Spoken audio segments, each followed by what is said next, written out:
ngai bien na bino boza ba diaspora boza kuna oyo nyonso eza mascarade de tout côté eza la majorité eza la opposition bazo sakana bazo kutana na butu na ngai bien puisque la population ne profite de rien mais tous ceux sont en train de parler au nom de la population. Donc eza mascarade, il n'y aura rien, il n'y aura pas de changement.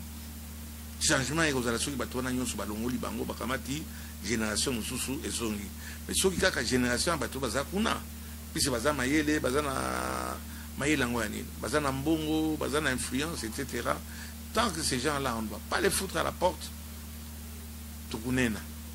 Et ça n'engage que moi et j'espère que je me trompe. Dans la élection nous a mal à monter. Ça n'engage que moi, élection nous a mal à monter. Et l'après-élection surtout, ça sera encore pire. Donc les armes, contestation. C'est sûr, c'est sûr. Non, on dit malade. Fayoula, on dit ma. Tu sais qu'elle dit. Tu sais qu'elle dit déjà maintenant, vous avez contesté déjà ma vie. Et comment bon, parce que vous jouez sur ma comédie, mon même vous papa, vous comprenez que c'est la comédie, c'est un théâtre de chez nous. Il n'y aura rien. Bateau va au coup, la misère va continuer. Puis c'est les mêmes qui vont revenir. N'a comment la raison de tout le monde qui a dans le pays jeune et bameka. 10 ans sans avoir rien fait. Et vous revenez encore postuler. Oui, c'est vrai qu'il n'y a pas d'espoir. Johnny a l'idée noir, c'est noir. Il n'y a pas d'espoir. Je sais que ça va déraper. Trouble Kobima, banani. Kaka banana cité, kaka baoyo ba mesana okufa baoyo bazape na pour ça échanger. Voilà pourquoi est-ce que les gens veulent aller aux élections, n'a espoir que ça va changer. Et tant que bandongola miso wana bakozala wana pa na batika na ba place wana, en tout cas avenir na biso eza sombre. Je ne peux pas dire, je ne peux pas donner un mot d'ordre ou bien quoi dans le bagage. C'est malheureux, n'a pas craindre que Mikolo Isakoya et Rosala apaisé, surtout à partir de l'intérieur. Et bandit. Radio Bissonyoso Congo, RDC, une chaîne au cœur du monde. Vous êtes sur la radio Bissonyoso Congo RDC. Oui, tapez www.radiocongonews.com, accédez dans notre site et avoir toutes nos informations. Soyez le mieux informé dans le monde numérique. Bonjour, Papa Modèle. Ok. C'est Peli, la Okala, oui. Barobi Molobeli Yamboka déjà. Mais les lots sont à Makambo, il y a députation nationale. Vous ma député, pour nous, ça le règlement des comptes, tout nous exactement. Pourquoi pas? Moi, tout le monde soit jeune, n'a pas ambition. Je ne suis plus jeune, mais n'a pas ambition. Et ça, pour lutter sur ce qui est en train de se passer actuellement. Bien sûr, c'est pour lutter. Là. Bah, moi, je les appelle les anti-valeurs. Enfin, comme il fait un mandat. Oui, bah ça là bah zonguluke pas va continuer car puisque mboka ngo za papa na bango na maman na bango. Bien sûr que j'ai fait la guerre contre tous ces gens-là. Bien sûr que j'ai toujours fait la guerre contre ces gens-là. Bien sûr, c'est pour autant et c'est la raison pour laquelle souvent je suis embêté et inquiété. Mais maintenant, dites-nous quelle différence faites-vous entre député et député? Quel est le message que vous voulez lancer lorsque vous donnez ce genre de connotation, par exemple? Tous les gens qui sont dans le Parlement, qui ont fait un mandat, qui ont fait la publicité, la banderole, etc., ce sont des députés. Hein? Des 3 putains, des 5 putains, hein? Ou des 20 putains. Hein? À mon côté, peut-être à une exception près. Mais ça c'est l'autre côté. Toute la population, moi, dans les micro-baladeurs, il y a des députés, à Kamata, il a fait voter une loi dans le Parlement. Là, on a la population à Kamati à se retrouver dans le Katibazate. Ce sont des 2 putains, des 3 putains, des 5 putains. Surtout, ma maman, on a dit, sur le lobby, c'est ça, mais on est pire Ndumba, Bandumba, Pendama, Paulina. Depuis banda basalanine balingo zonga lisusu susi nanga yango wana batuyo so akalo bazaki ba député balingo zonga lisusu bazoka ta soyité Mboka ngoka ya bango. Voilà ce qui révolte. Vraiment, Moussa Nanga na parlement, Kofunda. Un grand dénonciateur. Est-ce qu'au Nord, dans le Parlement, ils ont la loi à majorité, mais primaire, c'est minoritaire. Comment ils ont dans la partie politique? Comment on ça va loi par exemple? Oyebi, soki Mobutu, na l'ère président Mobutu Azalaki, soki Internet Azalaki, dans sa 32 ans. Le problème, c'est qu'ils ont dénoncé, il n'y a pas d'espoir. Johnny a l'idée, noir c'est noir. Il n'y a pas d'espoir. Ma commune Kende n'a pas d'espoir à mon côté. Je sais que ça va déraper. Je parle de naïbi qui va troubler Kobima, va trouver pas au Koufa, banane. Kaka banana cité, kaka baoyo ba mesana au Koufa, baoyo bazape na pour ça échanger. Voilà pourquoi est-ce que les gens veulent aller aux élections, n'a espoir que ça va changer. Et tant que bandongola miso wana bakozala wana pana batika na ba place wana, en tout cas avenir na biso eza sombre. Je ne peux pas dire, je ne peux pas donner un mot d'ordre ou bien quoi dans le bagage. C'est malheureux. N'a pas craindre que Mikolo Isakoya et la apaisé, surtout à partir de l'intérieur. Et bandit, à partir de l'intérieur, l'Afrique et surtout le Congo, qui est le plus grand parmi les 3 plus grands pays d'Afrique. Pour gérer un peu difficile, deux hommes côté Abaka Foromo et tout, comme on l'a tenu à Congolais et Congo. Donc, non, message à désespoir et je n'ai pas de message particulier à donner. C'est nous subissons. Et pour Tobimana, Namakamba pour subir Rwanda, il faut Makasi Ezala, na Parlement, na Sénat, na jeunesse, esprit à Sika, esprit à Makasi. Ne pas avoir peur s'il le faut de se sacrifier. C'est malheureux. Et on n'en parle même plus. Aux autres, tout le monde a dans la campagne. Dans la campagne, aux autres, tout le monde a petit. Oui, donc on ne peut pas faire une omelette sans casser les œufs. Alors, si les œufs, c'est toujours la population, hein, bon, omelette, omelette au chambon, ils à la crabe, omelette. Aux crevettes, à la crabe, omelette, aux champignons, mais c'est malheureux. Pays Nabiso, on n'est pas sorti de l'auberge. On n'est pas sorti de l'auberge. Papa Molière a postulé à des niveaux. Pourquoi encore? Pour avoir plus de chances d'entrer au Parlement. Et à un niveau, il faut dire les choses comme et à un niveau national. Ceux qui chantent sur les simulcunatés, et à un niveau provincial, mais Nazala, de façon à ce que Nazala, acteur social, Nazala a besoin que Nakamata na travaillé dans le cadre au Yangai, au la Mounke Moussa, Nanga, Batubadmi Makango, na continué la carte. Donc, ils ont un niveau national, ils ont un niveau social, et avec aussi toujours l'espoir, si ça se passe bien, Kokamata, Motoyo, Azana, Pembe Inangai, un jeune, n'a ticket lié.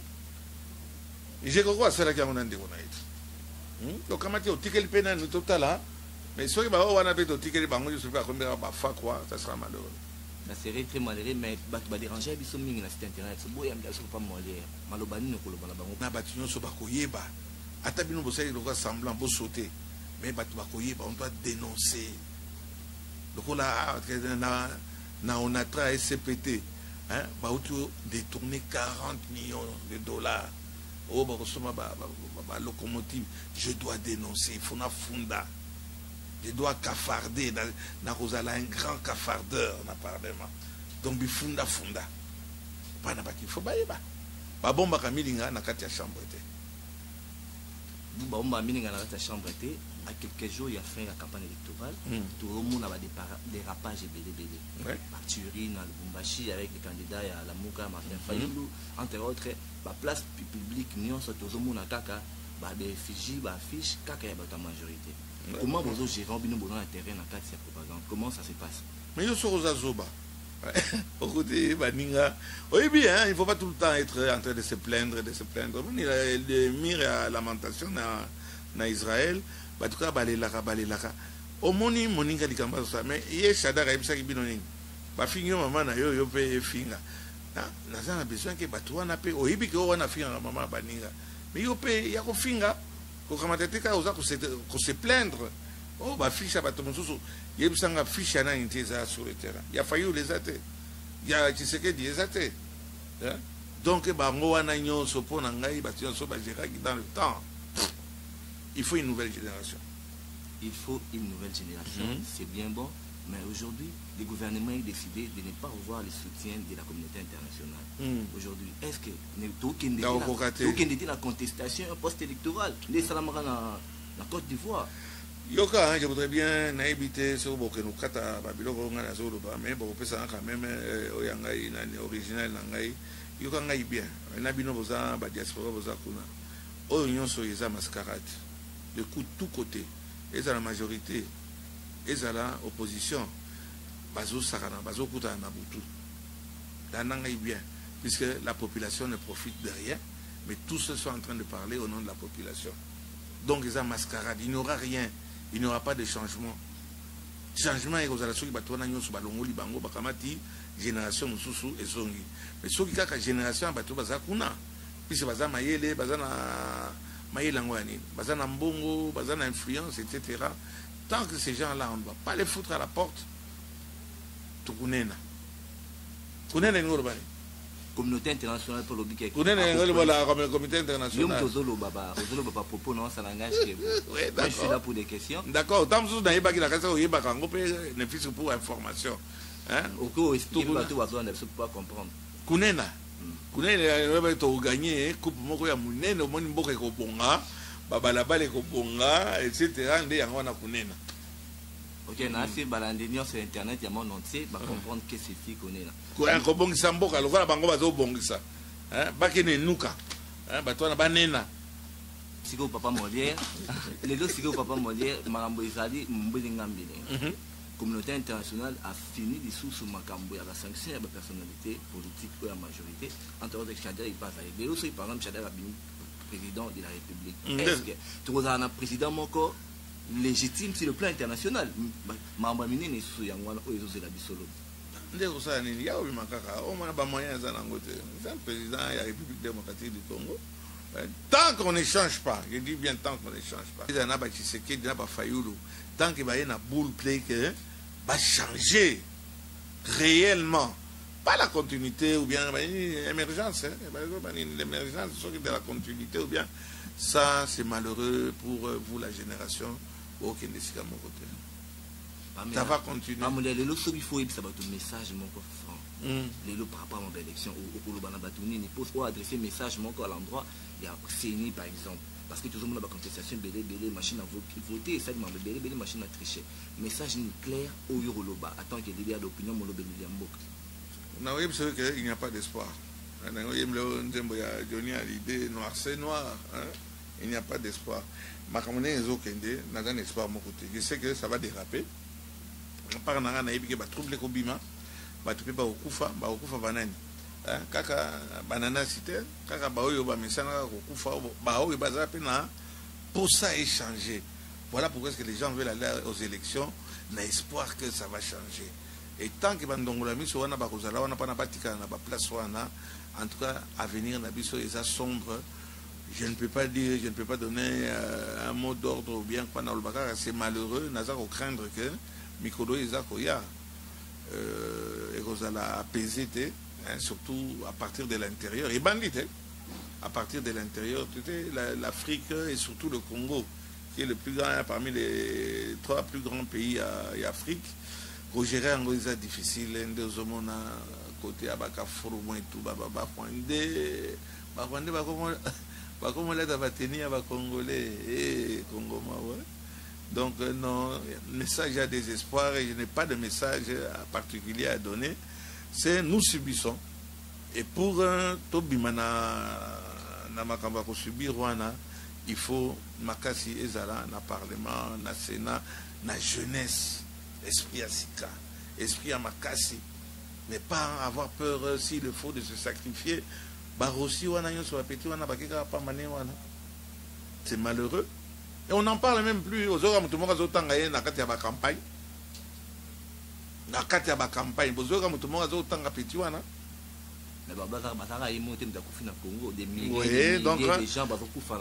On ne peut pas faire une omelette sans casser les œufs. Alors, si les œufs, c'est toujours la population, hein, bon, omelette, omelette au jambon, ils à la crabe, omelette aux crevettes, ils à la crabe, omelette aux champignons, mais c'est malheureux.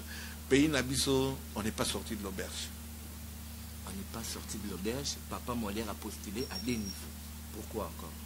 Pour avoir plus de chances d'entrer au Parlement. Et à un niveau, il faut dire les choses comme et à un niveau national. Ceux qui sont à un niveau provincial, mais Nazala de façon à ce que Nazala acteur social, Nazala a besoin que Nakamata na travailler dans le cadre au Yangai, au la monde que Moussa Nanga Batouadni Makango, na continuer la carte. Donc ils à un niveau national, ils à un niveau social, et avec aussi toujours l'espoir, si ça se passe bien, Kokamata, Motoyo, Azana, Pembe Nangai, un jeune, n'a tikeli. J'ai quoi c'est là qui a mon andi on a été. Kokamata, au tikeli pena nous total là, mais ceux qui va on a fait au tikeli bango, je sais pas combien va faire quoi, ça sera malheureux. Bangwalima bawalas.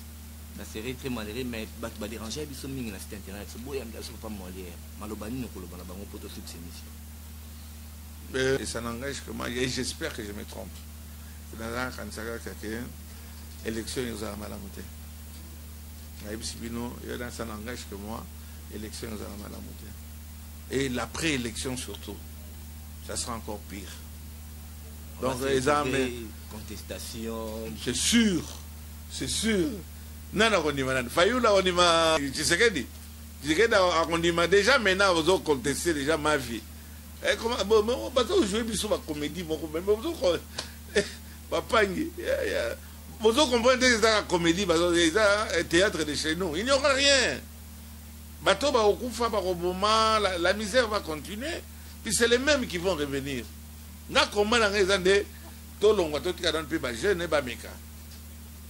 10 ans sans avoir rien fait. Et vous revenez encore postuler. Papa Molière, on a signalé qu'il y a eu aux Alana, Batania, Sorone, et que la police n'a pas aux Alana. Pourquoi les logistes qu'elle m'a mais bazaba camarade na yo bozana bana ba fête partout dans marama bango zana non question na kitoko bozala ka toujours mais qu'est-ce qui fait que les lots bozana des événements historiques les cas na mboka qu'est-ce qui fait que 58 ans après l'indépendance ba policiers congolais ba se mettre kaka ensemble été ça c'est un rêve, c'est même pas un rêve, c'est un cauchemar, ça ne se fera jamais. Je sais bien que ces gens là je les fréquente comment la Moussa Nazar au Sala so Nazar qui n'est pas dire so ba ah type on a eu sous ça dit et ça, pas Molière, pourquoi pendant 58 ans après l'indépendance, les politiciens vont se mettre autour d'une table? Parce que pour nous sauver Mboka, ils ont fait non, il faut sauver Mboka. On va dire fromage, nabanini, bavani nabanda na bango, bazo ça la politique à partir de biscuit na bango. Oh monaki moko ya kangaki muzito. Wana muzito akindeke. Au moins, il type à coller, mais à outil argentine, il y a steak à au moins il y a 1 kilo steak à Kamoune. Bon, ça la révolution à partir de l'extérieur, et vous croyez que ça va changer. Ça ne changera pas. Ça ne changera pas. Tu as diaspora. On a la puisque à Zangaki, $700. Naleleli batia diaspora nana sali loko moko bazo salaka kawana politique et pas la bango ils sont contents d'année en année diaspora et loko moko ils ont changé te makamboka ya ba musicien ya kofinga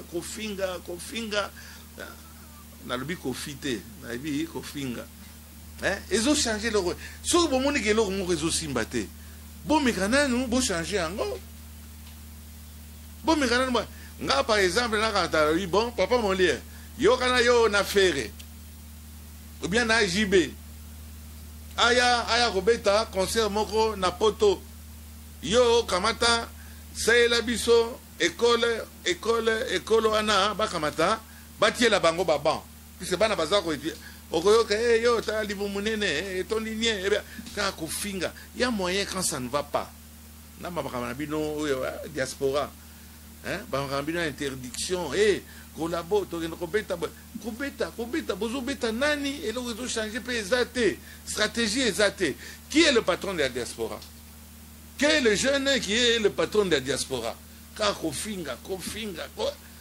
Ako batira bango ba internet, wana mon internet, on les a qui $10, na Mali liwana donc ils ont chauffé, chambre ils ont chauffé te ya lioza kawana. Donc, Nawami n'est pas dans le biso, on a ça pessimiste, pas dans le biso.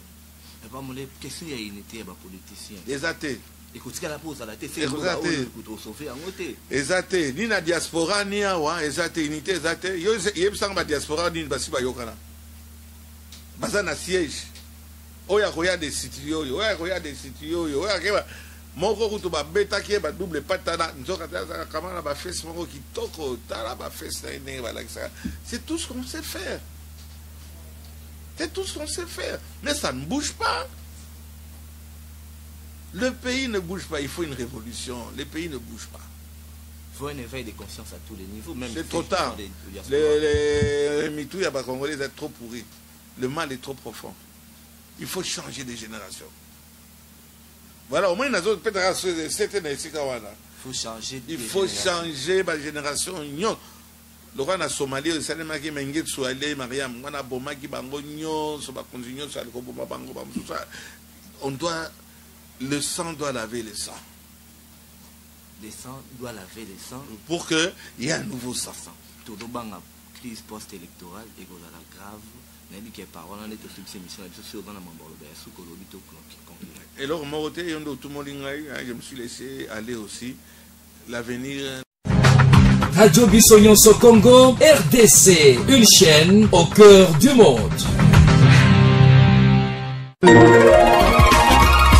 êtes sur la radio Bissonyonso Congo RDC. Oui, tapez www.radiocongonews.com, accédez dans notre site et avoir toutes nos informations. Soyez le mieux informé dans le monde numérique. Mais soyons réalistes, la population. Deux mandats, il n'y a pas de gratuité. La troisième gratuité aux ala. Et Congolais Zoba. Bokatate. Na kofinga na ya malamu, mais beaucoup de commentaires, c'est ça qui va nous encourager. Félicitations. Merci beaucoup. D'accord.